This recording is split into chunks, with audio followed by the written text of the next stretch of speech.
Hello বন্ধুরা, আজকে আরেকটা নতুন ভিডিও নিয়ে আসলাম। আজকে একটা সুন্দর দৃশ্য দেখাবো। তো আজকে কোথায় আসছি একটু পরে বলতেছি। তো আজকেও কিন্তু সেই বৃষ্টি চলছে, তো জমি কাদা দেওয়ার কাজ চলছে। তো বন্ধুরা, সেই আজকে আরেকটা আমাদের ভালোবাসা, আজকে আরেকটা ব্লগ ভিডিও আমি নিয়ে আসবো, দেখাবো কোথায় আমরা আজকে জমি চাষ করতে আসছি। তো বন্ধুরা, ঝিমঝিম করে বৃষ্টি পড়ছে। আমাদের নর্থ বেঙ্গল মানে উত্তরবঙ্গ মানেই কিন্তু বর্ষার দিনে একটা আলাদা ধরনের আমেজ তৈরি হয়।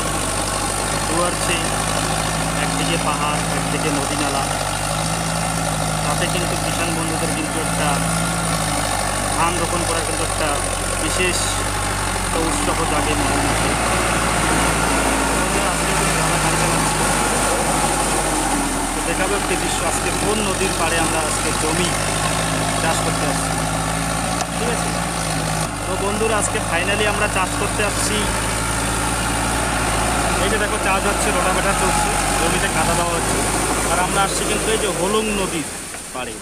দেখো প্রচুর স্রোত, কিন্তু এখানেই দাঁড়িয়ে আছি, দেখতেই পাচ্ছ বিষয়টা, দেখাচ্ছি কত সুন্দর কিন্তু ভিউ, একদম ভিউটা দেখাচ্ছি। দেখো নদীর ওই পাশে কিন্তু বাড়ি আছে, এদিকে কোনো বাড়ি নেই।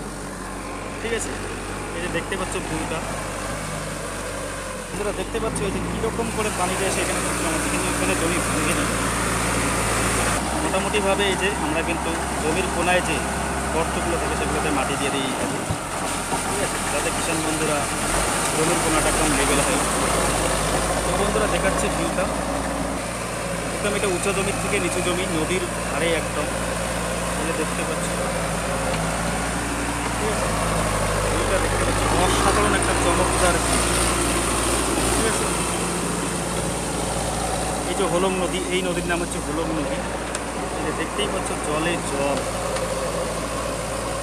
কি আর বলবো, প্রচুর জল। তোমরা তো জানোই, যারা ট্র্যাক্টর চালায় তারা তো জানেই যে নদীর ধারে জমি চাষ করলে কী অবস্থা হয়। তাই এই দৃশ্যটা আমি দেখাচ্ছি, মনে সৎসাহস নিয়ে কিন্তু নদীর ধারে জমিও চাষ করি আমরা।